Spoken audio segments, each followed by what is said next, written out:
धन्यवाद हरे राम जी। योग विभाग द्वारा आयोजित 3 दिवसीय व्यास महोत्सव के समापन अवसर पर हम सभी को आशीर्वाद देने के लिए डिजिटल प्लेटफॉर्म पर उपस्थित आज के कार्यक्रम के मुख्य अतिथि और हमारे संरक्षक प्रोफेसर कृष्ण भट्ट जी, जिनका जब भी किसी भी रूप में आशीर्वाद मिल जाता है तो हमारे लिए पाथे और अवलंब दोनों बन जाता है, ऐसे माननीय कृष्ण भट्ट जी। मुख्य वक्ता के रूप में आप लोगों ने भी सुना, मैंने भी सुना, एक बार और मैं सुन चुका हूँ। प्रोफेसर पुष्पा दीक्षित जी जब बोलती हैं तो संस्कृत कितना सहज है, कितना सारगर्भित है, कितना उपादेय महत्वपूर्ण है, इसका बोध हम लोगों को होने लगता है। मुझे लगता है कि आधुनिक पाणिनि स्वयं हैं। प्रोफेसर अंबिका दत्त शर्मा जी और प्रोफेसर रघुराम जी जो अमेरिका से जुड़े हैं, मैंने आप सभी को ध्यानपूर्वक सुना। प्रोफेसर आलोक श्रोत्रिय जी योग विभाग के अध्यक्ष और योग संकाय के अधिष्ठाता, प्रोफेसर जितेंद्र शर्मा जी, डॉक्टर प्रवीण गुप्त जी और इस पूरे कार्यक्रम के सूत्रधार और संचालक डॉक्टर हरे राम पांडे जी, वे सभी जो पिछले 3 दिनों से इस कार्यक्रम से जुड़े हुए हैं, आज भी किसी न किसी रूप में इस डिजिटल प्लेटफॉर्म पर प्रतिभाग कर रहे हैं। आप सभी का, जितने हमारे आज के अतिथि हैं, आप सभी का विश्वविद्यालय परिवार की ओर से स्वागत, और आप सभी को मेरी ओर से आमंत्रण कि जब परिस्थितियां अनुकूल होती हैं तो आप सभी विश्वविद्यालय पधारें। प्रोफेसर पुष्पा जी बहुत दूर नहीं हैं, लेकिन रास्ता आजकल थोड़ा कठिन हो गया है, निकट का राह भी दूर दिखता है, लेकिन जैसे ही सामान्य होता है तो आपको आना भी है। और अमेरिका से जुड़े हुए आचार्य NB रघुराम जी, जब भी भारत आना हो तो आप पधारेंगे। अंबिका दत्त शर्मा जी तो पास में ही हैं हमारे, कभी भी आ सकते हैं, आना भी होता है। तो माननीय कृष्ण भट्ट जी को भी आना है, आपको स्वयं तय कर लेना है कि कब आप आ सकते हैं। विश्वविद्यालय हमेशा आपके स्वागत के लिए और आपसे आशीर्वाद देने के लिए तत्पर भी है, तैयार भी है। मुझे बहुत खुशी हुई कि एक बहुत महत्वपूर्ण संदर्भ में यह 3 दिवसीय कार्यक्रम चला। मूल विषय व्यास महोत्सव से था और इस पूरी कड़ी में हम लोगों ने शिक्षा के जितने आयाम हैं, जो स्थिति है और जो संभावनाएं हैं और जो हमें कर लेना चाहिए, इस पर हम लोगों ने सम्यक रूप से विचार किया। निश्चित रूप से आप लोगों के वक्तव्य ज्ञान के क्षेत्र को समृद्ध करने के साथ ही संस्थाओं की उपादेयता भी सिद्ध करेंगे और आने वाले दिनों में नई राष्ट्रीय शिक्षा नीति के माध्यम से हम अपने अभीष्ट को प्राप्त करें, इसके लिए भी हमें संबल मिल जाएगा। जब भी व्यास जी का ध्यान होता है, व्यास महोत्सव या आषाढ़ के शुक्ल पक्ष की पूर्णिमा, व्यास पूर्णिमा भी कही जाती है, तो हमको अपनी परंपरा का स्वतः ध्यान हो जाता है कि हमारी परंपरा में व्यास शब्द है क्या। एक ऐसे ऋषि, एक ऐसे महर्षि, एक ऐसे तपस्वी जो त्रिकालदर्शी थे, जिन्हें अतीत का पूर्ण ज्ञान था, वर्तमान का निरंतर बोध उन्हें होता रहता है, इसलिए कि वह तो चिरजीवी हैं। जो 7 चिरजीवी हैं उसमें से एक हैं अश्वत्थामा बलिव्यासो हनुमान से विभीषण कृपा परशुराम सप्तैते चिरजीविना। इसलिए वर्तमान का तो उन्हें बोध होता ही रहता, उन्हें आगत का भी बोध है, क्या होने वाला है, क्या होना है, क्या होगा, कब होगा, इसका सम्यक ज्ञान व्यास जी को है। इतने बड़े ज्ञानी होने के कारण जिन्हें परम ज्ञानी कहा जाता, परम तपस्वी कहा जाता, परम पद जहां जहां जुड़ सकता है श्रेष्ठता के संदर्भ में, सब व्यास जी के साथ जुड़ा हुआ है। जिन्होंने वेद की पहली बार व्याख्या की, वेद के विभाग निर्धारित किए, भाष्य किया और वेद को जन सामान्य के लिए सुलभ कर दिया। हमारे यहाँ जो श्रुति स्मृति की परंपरा है और बाद में पुराणोक्त भी कहा गया, तो इतिहास के रूप में जितनी हमारी समृद्ध परंपराएं हैं, व्यास जी ने हमें दिया। और सबसे जो गूढ़ बात उन्होंने कहा, अष्टादश पुराणेषु व्यासस्य वचनम द्वयम् परोपकार पुण्याय पापाय परपीडनम, कि परोपकार से श्रेष्ठ कोई धर्म नहीं है, पुण्य नहीं है और कृत्य नहीं है, और पर पीड़ा से बढ़कर कुछ अधमाई नहीं है, अधम कृत्य नहीं है। इसलिए हमें हमेशा ऐसा करना चाहिए जिससे लोक हित हो, समाज हित हो, राष्ट्र हित हो।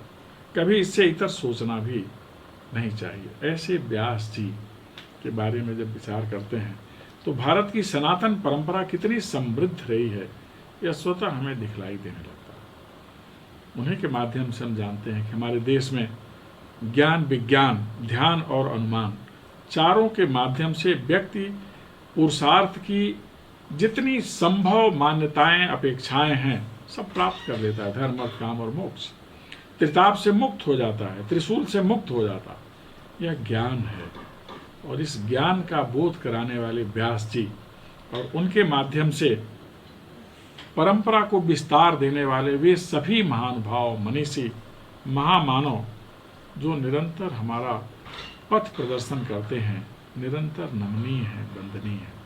हम जानते हैं व्यास जी के कारण ही जहां भी सत्संग होता है, ज्ञान की धारा बहती है, उस स्थान को, उस पीठ को हम व्यास पीठ कहते हैं, व्यास गद्दी कहते हैं। अर्थात एक सनातन परंपरा का प्रवाह कर दिया व्यास जी ने कि लोक का निरंतर हित हो, हम कभी पथ विचलित ना हो। पथ विचलन रोकने का अगर मार्ग कहीं मिलता है तो हिंदुस्तान की सनातन परंपरा में मिलता है। इसीलिए हमारे धर्म को भी कहते हैं एस धर्म सनातन।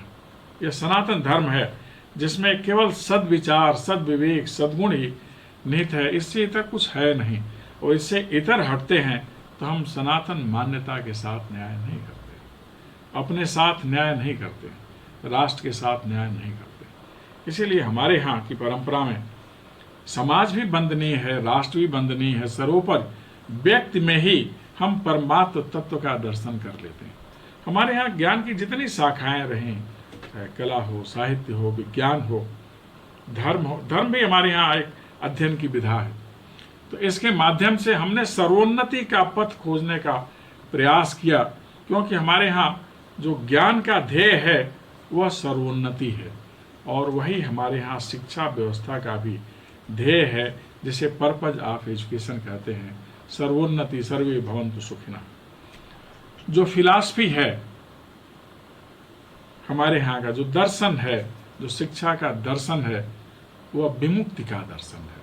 सा विद्या या विमुक्त, संकीर्णताओं से, वर्जनाओं से, अंधकार से मुक्त होने का जो भाव है, उसे ही हम फिलॉसफी ऑफ एजुकेशन कहते हैं। यह हमारे यहाँ की परंपरा में निहित है, और इस परंपरा का सूत्रपात किया था व्यास जी ने।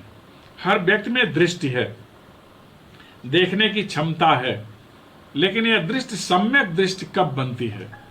जब हमारे पास व्यास जैसे गुरु होते हैं। गुरु कई स्थल पर, कई रूप में मिलते हैं। आप सभी अपने अपने क्षेत्र के महानतम गुरु हैं। आपकी वाणी से जो लोगों ने सुना, जो लोग सुनते हैं, उनका अभ्युदय ही होता है। अभ्युदय और निःश्रेयस दोनों की प्राप्ति गुरु वाणी से होती है। इसीलिए हमारे यहाँ मानस में भी गुरु वंदना, बंदों गुरुपद पदम परागा। कबीर ने भी यही कहा कि गुरु से बड़ा तो कोई नहीं है, गुरु गोविंद दो खड़े। गुरु परिचय कराता है, न केवल आत्म तत्व से को अहम, यह भी बताता है अहम ब्रह्मास्मि, वह परमात्मा तत्व का भी दिग्दर्शन करा देता है। गुरु व्यक्ति भी है, विचार भी है, बालक भी गुरु है। Child is the father of man. उससे हम सहनशीलता और क्षमाशीलता दोनों सीख लेते हैं। धारणा की प्रवृत्ति माँ से सीखते हैं, सबसे बड़ी गुरु है। संबंधों का निर्धारण और उसका संचारण पिता से सीखते हैं, गुरु है। शिक्षक विषय बोध कराते हैं, गुरु है। शास्त्र हमारे गुरु हैं, गुरु ग्रंथ साहिब, ये सब हमारे गुरु। और जब कोई नहीं तो शास्त्रा हमारे गुरु हैं। महाजनों ये न सपथ, महाजनों ये न गतः सपंथा। आप सभी महाजन हैं, पथ प्रदर्शन करने वाले हैं। आज के दौर में पथ प्रशस्त हो, इसका विधान भी गुरु को ही करना है, ज्ञानी को ही करना है, संत को ही करना है, साधु को ही करना है। हम लोग भाग्यशाली हैं कि एक कृष्ण भट्ट जैसे साधु आज हम लोगों के बीच में आशीर्वचन देने के लिए हैं। आप सब जानते हैं कि हमें क्या क्या बोध करना चाहिए। हमें आत्मबोध होना चाहिए, हमें गुण बोध होना चाहिए, हमें ज्ञान बोध होना चाहिए और सर्वोपरि हमें समय बोध होना चाहिए। और यह सब लेकर हमें राष्ट्र बोध का ध्यान रखना चाहिए कि हमारा राष्ट्र दुनिया का महानतम राष्ट्र बने। और महानतम राष्ट्र बनने की जो धारा है, जो दिशा है, वह शिक्षा से ही निकलती है। शिक्षा से संस्कृति, शिक्षा से संस्कार और शिक्षा से ही संसार। तो इसलिए आज के संदर्भों में हमारी जो राष्ट्रीय शिक्षा नीति है, अब इसे हम अपने पुरातन भाव, अधुनातन आवश्यकता और जो भविष्य में तय होना है, तीनों के साथ समेकित करते हुए जो व्यास परंपरा है एक सूत्रता की, उसे ले करके हम मानव कल्याण का काम करें, मानवता के कल्याण का काम करें। और हमारे यहाँ जो मान्यता है कि पूरी धरा ही एक परिवार है, उस परिवार को आज हमने देखा है कोरोना के काल में हमें किस तरह परिवार का संबल मिला और किस तरह हमने परिवार का ध्यान किया। जो यहाँ हैं उनका ही नहीं, जो हमारे पास से दूर हैं और जो दुनिया में कहीं हैं, उनका ध्यान किया। और ऐसा इसलिए किया कि हमारी सनातन परंपरा में निहित है, अयम निजा परो वेति गणना लघुचेत साम उदार चरिता नाम तू वसुधैव कुटुंबकम। पूरी धरा ही हमारे लिए कुटुंब है। इसीलिए हिंदुस्तान शांति का उद्घोष करता है, अहिंसा का उद्घोष करता है, वसुधैव कुटुंबकम का उद्घोष करता है। हमारी राष्ट्रीय शिक्षा नीति की आत्मा भारतीय है। भारतीय होना अर्थात समृद्ध समाज का पोषक होना, सभी के कल्याण का पोषक होना, आत्म तत्व और परमात्म तत्व दोनों का ध्यान रखना, प्रकृति और परिवेश का ध्यान रखना, यह हमारे भारतीयता का द्योतक है। और इसी भारतीयता के साथ हम पूरे परिवार को कुटुंब, पूरे संसार को कुटुंब मानते हैं और उनके अभ्युदय का विधान करते हैं। हमारी शिक्षा नीति की आत्मा भारतीय लेकिन स्वरूप वैश्विक है, क्योंकि हम पूरी धरा को ही अपना परिवार मानते हैं। यह शिक्षा नीति निश्चय ही आने वाले दिनों में भारत को ज्ञान की दुनिया की महानतम शक्ति बनाने में समर्थ होगी। आप सभी ने अपने आशीर्वचन से, अपने ज्ञान से, जो लोग भी इस कार्यक्रम से जुड़े हैं सीखने के लिए, उनका संवर्धन किया।